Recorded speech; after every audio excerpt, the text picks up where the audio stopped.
Bonsoir et bienvenue au rendez-vous du 19h. On démarre avec le nouveau médiateur de la République, Pascal Essou, qui est entré officiellement dans ses fonctions hier au siège de l'institution à Porto-Novo. Il succède ainsi à Joseph Nyolonfou, qui aura passé environ 8 années à la tête de cette institution. Et la cérémonie de passation de service a réuni autorités et parents. Suivons le résumé avec Brice Orungbo et Fimé Bassao. Une cérémonie de passation de charge empreinte d'émotion, tant celui qui s'en va aura passé 7 ans, 7 mois à la tête de l'institution. Un médiateur sortant dont les initiatives et innovations ont permis de révéler l'institution au-delà même des frontières nationales. Ceux avec qui j'ai travaillé ne sont pas seulement des collaborateurs. Nous nous sommes constitués en effet comme un orchestre, chacun jouant sa partition. L'essentiel, c'est d'exécuter en symphonie notre mission patriotique, ce qui a été le cas. Le médiateur de la République joue le rôle principal d'intercesseur gracieux entre les administrés et l'administration publique. Il suggère au chef de l'État des propositions tendant au fonctionnement normal et à l'efficience des services publics. Lors de notre prestation de serment devant le président de la République, le chef de l'État a raffirmé son ambition de voir le médiateur de la République œuvrer plus pour le maintien de la paix, le dialogue social et la recherche de solutions durables aux griefs des administrés. Conscient de cette mission à nous confier par le président de la République, je voudrais vous rassurer qu'elle sera accomplie en toute impartialité et équité, conformément aux exigences de la loi régissant l'institution. L'institution est membre de plusieurs organisations sous-régionales, régionales et internationales. Séance d'échange entre le maire de la commune de Banikwara et ses administrés résidant à Parakou. Bio Sarakotamou entend à travers cette initiative impliquer la diaspora de la cité de l'or blanc dans le processus de développement local inclusif de la commune de Banikwara. Reportage. Les ressortissants de la commune de Banikwara, résidant à Parakou et environ, entendent participer de manière efficace et efficiente au développement de la cité de l'or blanc. Banikwara regorge de beaucoup de compétences, plusieurs domaines. Et quand on demande de participer au développement d'une commune, ce n'est pas forcément prendre de l'argent de sa poche et d'aller déposer dans les caisses de la commune. Les compétences qui sont disponibles, qui sont bien fournies, je l'ai entendu et moi-même, j'en suis convaincu, vont apporter tout ce qu'ils peuvent pour que Banikwara fasse un bon plus grand. Le plan de développement communal PDC 3e génération focalise les attentions au cours des échanges. Nous avons essayé de définir le PDC, le plan de développement communal. Qu'est-ce qu'on entend par PDC? Comment on l'élabore? Quel sera le rôle de la diaspora dans le PDC? Pour son élaboration, pour son exécution, et qu'est-ce que nous attendons d'eux? Et je crois qu'ils ont vraiment compris que c'est la 3e génération du PDC qui est en train de finir en 2021. Nous nous préparons pour la 4e génération, et c'est pourquoi le maire a estimé qu'il faut descendre, venir vers la diaspora. Parce que ce dont on a besoin, ce n'est pas seulement du numéraire. Nous avons également besoin de l'expertise de nos frères, de tous ces filles qui vivent hors de Banikwara. L'expertise pour un investissement intellectuel, je crois que ce sera un grand plus pour la commune. Nous sommes actuellement à la phase de l'évaluation. Mais ça fait déjà 4 ans d'exécution de ce PDC. Nous sommes à la phase d'évaluation. L'évaluation n'est pas encore terminée. Nous allons faire le bilan évaluatif et également préparer le PDC 4e génération.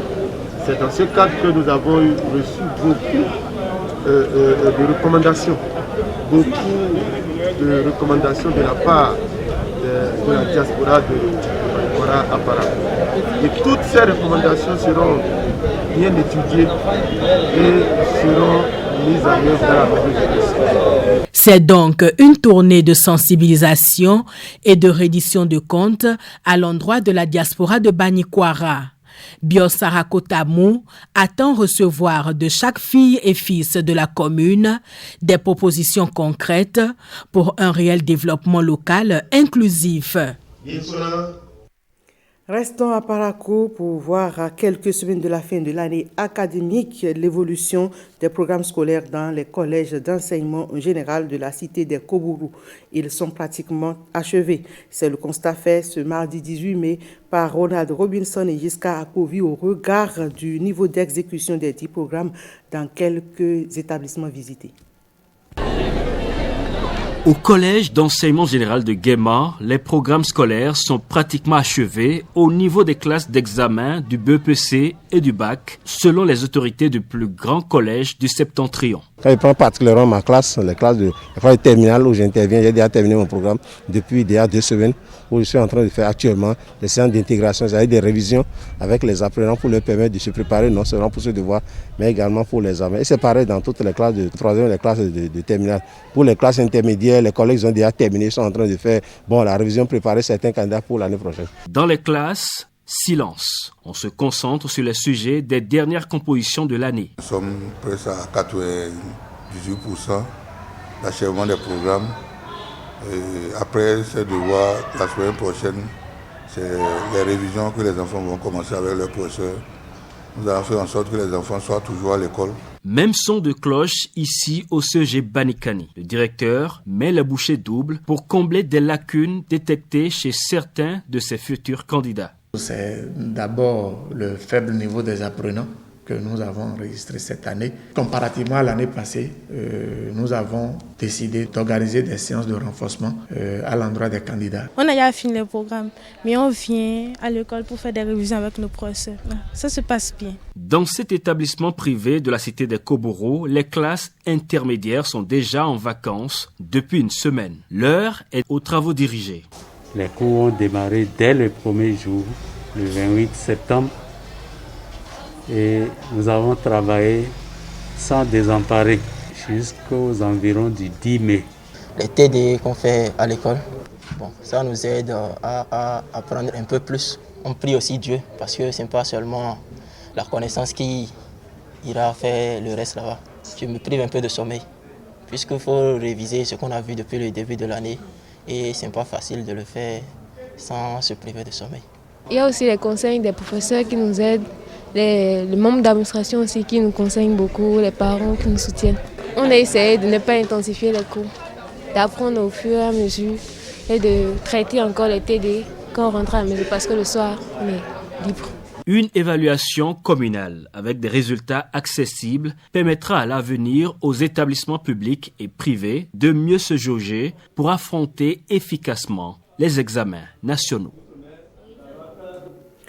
Les acteurs du projet PAB étaient à la mairie de Dassazoumé dans le département des Collines pour des dons de matériel et d'équipements au profit des agriculteurs et transformateurs. C'est à la faveur d'un projet du gouvernement appuyé par le système des Nations Unies, le projet d'adaptation basé sur les écosystèmes PAB en abrégé. Il vise à permettre aux bénéficiaires de faire face efficacement aux effets néfastes des changements climatiques. Suivons le point donc de cette étape de Dassazoumé avec Ramantou Lawani et Enoch Humpati. Je vous promets officiellement. La saison pluvieuse approche à grands pas. Pour éviter aux communautés rurales qui s'investissent dans l'agriculture, premier secteur économique du Bénin, les effets néfastes des changements climatiques, le gouvernement et les partenaires techniques et financiers identifient et apportent de nouvelles actions d'adaptation. La présente remise à cette étape-ci, elle est communale. Dans les jours à venir, nous allons appeler et les coopératives et les autres producteurs qui sont bénéficiaires à ce que vous puissiez prendre livraison au cours d'une cérémonie aussi simple mais imagée.